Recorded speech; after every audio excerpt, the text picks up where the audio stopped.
there.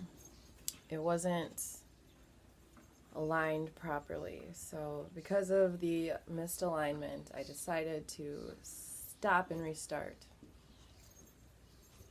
Whew, man. Yoga today has me like feeling it. It was like on my belly and stuff. I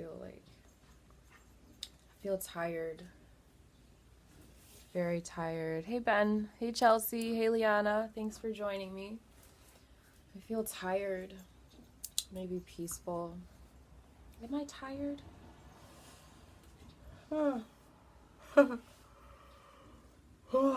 I have been doing a lot of energy clearing lately. So much energy clearing. Maybe I'm also feel tired because this is my office mate. Hey Martin. This is my office mate, so she has been making me feel sleepy. Phil is all up in my hair today. So today, day 17, Yoga with Adrienne, True Series.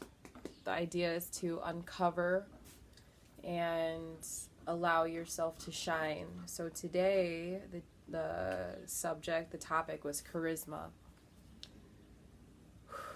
Wow, I'm really feeling this right now. I'm like really feeling it. Hello, Martin. Martin says hi. But yeah, so she basically was talking about how we each have like our inner light and how, all these moves are to like uncover it, and we were really childlike with the moves.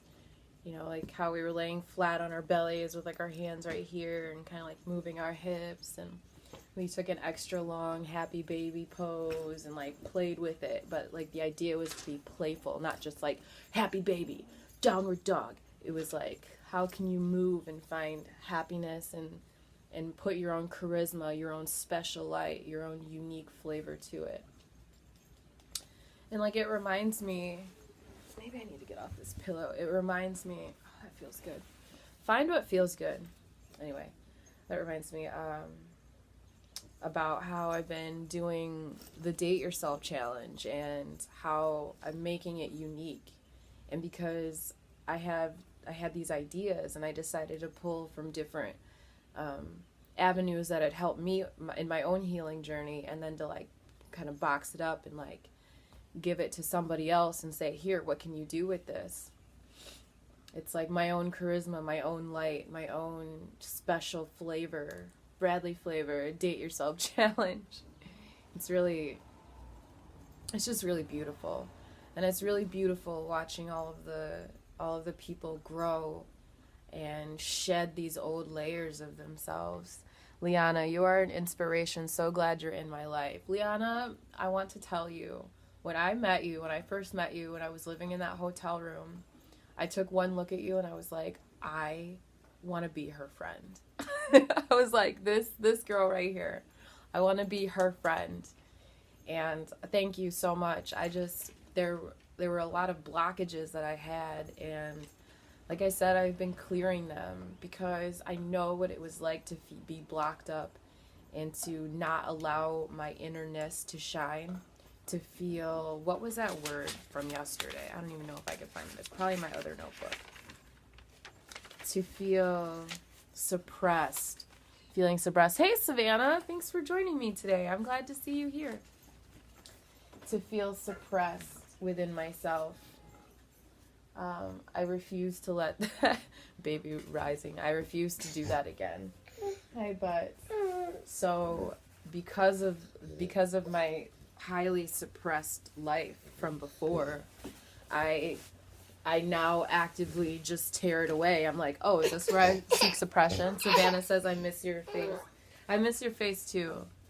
But am I suppressing myself? I found that I was suppressing myself more than, because I had domineering people in my life, and I was allowing those things, and like, oh, well, I know that this person only liked me to do these things, and so even though I was nowhere near this person, I was still following this habit And it's like, whoa, I'm suppressing me.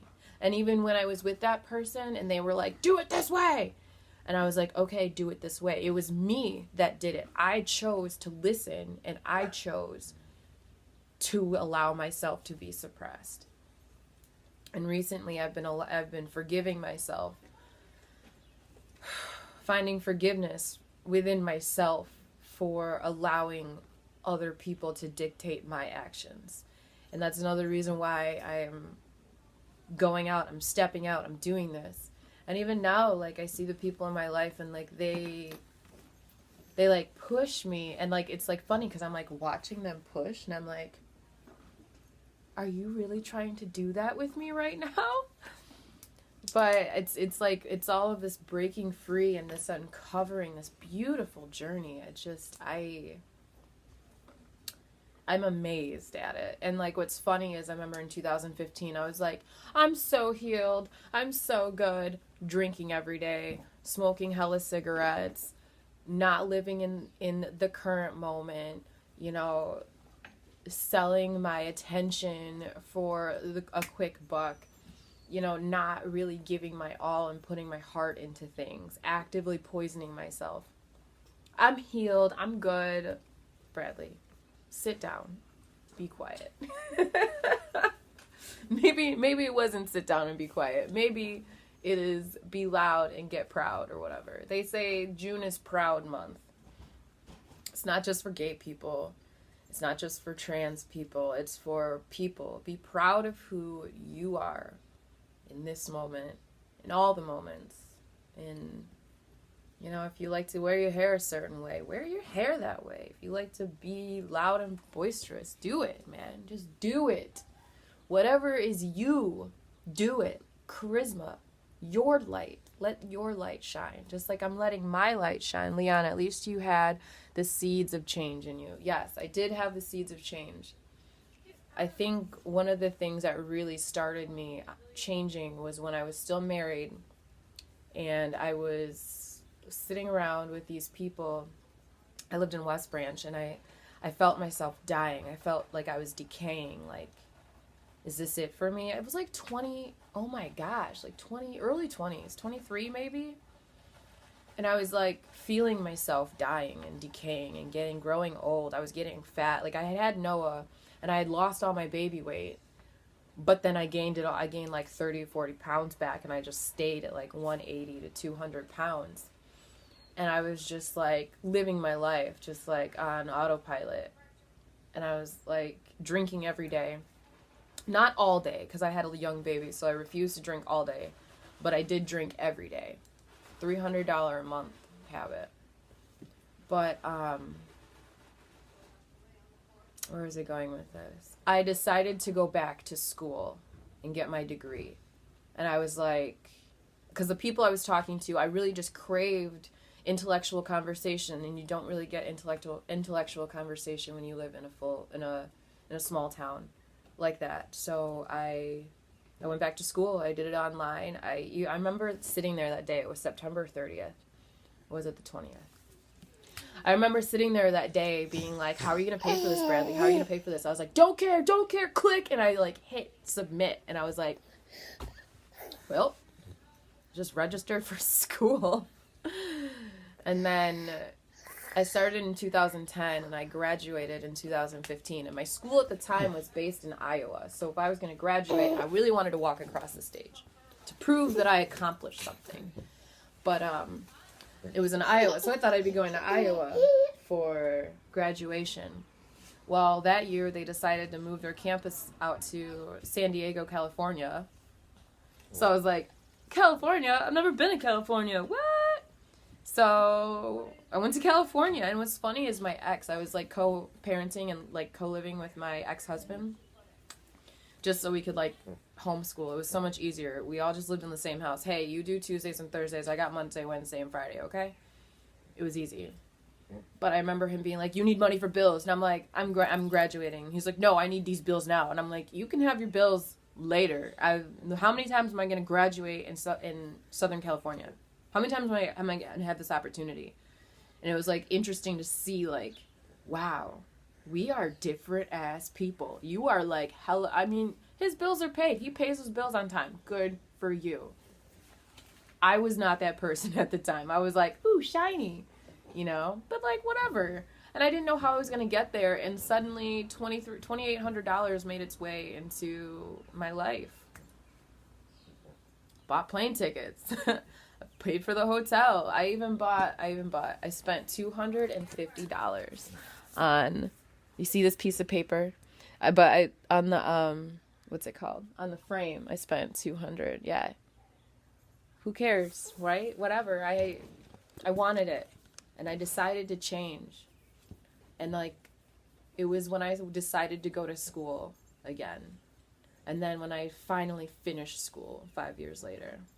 And I know people are like, oh, college is crap and this and that, and it stresses you out. Look, I don't believe in going to a place. These places are institutions, okay? But when I got it on my own time and I had to create and carve out time and say, I need time to do my schoolwork, it was me asking for me time. It taught me how to ask for time to take care of me, because this degree took care of me. It's in service management. Liana asked what my degree is in. It's in service management. Hospitality and hotel management was my major. And then I minored in psychology. And I love to be of service. I spent 13 years in the service industry. I am still in service. I'm now a self-love coach. So yeah, it's like what I do. Service. Other people. But yeah, and like this little journey that I've been on, you know, and like eventually I ended up leaving my husband, clearly. What did Liana say? That's awesome. Thank you so much. But eventually, like after I started bettering myself, you know, I had lost a little bit of weight and I decided like, this is not for me. I was like, I'm gay. Nope, I'm gay. Remember when I dated women? It's crazy, right? But, oh well. We go through evolutionary change. Go look at the dogs. Charisma. All of these little things, these little pieces that culminate into the mosaic of my life. The seeds that like I have planted, and now I'm like tending to them. Like they're like little babies in my psyche. It's insane. And like what's funny is I was really obsessed about my weight. Like hardcore anorexic, like would starve myself. The longest time I ever went without eating was 7 days. And like what's funny is like I would fast now. Hey Blake, hey Lindsay. I would fast now, but like at the time I was like, I can't eat because I don't deserve to eat. Blah, all of these things. I don't want to say blah because I don't want to minimize what I was going through, but because I was going through a lot. You know, being in foster care and not really understanding who or what, how to be a person and how to relate to others. It really affected me. But yeah, so going through all those things and like treating my body so horribly and then getting so fat and like hating myself because I'm like, I'm really fat now. Like before I thought I was fat when I was 102 pounds, but like not 100, whatever. When I was 102 pounds, but like now, like I'm actually fat. Like I'm actually 200 pounds. Hi. Jesus. He's always so creepy. Look who's here. Hey. Oh, hold the phone. Stone has to go. Her daddy's here. Hey, baby. But yeah, treating myself so horribly and then realizing that once I started eating better, like you eat well and you don't have to worry about getting fat or getting obese or unhealthy. I don't know. It makes sense to me. Just eat well. Shoot. But I don't know. Lots of stuff. So many things. I'm tired. I was working on the offer on like my final presentation because like I had written a presentation, but like the group is turning into this group, so it's different, and I want to I want my work to reflect the group. So I changed it up, and I'm getting this offer down, and like I'm putting myself into it, and I just hope that people, I don't know, just here's my heart, here's my love, just do with it what you will. And if you learn from it, if you grow, if you expand, if you start treating yourself better, and like, shoot, I'll have done my job, you know? Of course, I am going to introduce my 10-day self-love boot camp. Like, if you love the Date Yourself Challenge, the self-love boot camp is, like, even greater, with more support, with more love, with more. It's just more. But, yeah. That's my life. That's me right now. Charisma. What did I even write down? Special and unique. Be a light. Find your light. Uncover yourself. Yeah. I'm uncovering myself slowly but surely. Anywho, thank you for watching. Thank you for being with me. Tomorrow is day 4 of the Date Yourself Challenge. We are almost done. It is crazy. Today we got naked. It's me. Come on. Of course we're going to get naked. All right. You all take care. I'll see you tomorrow. Bye.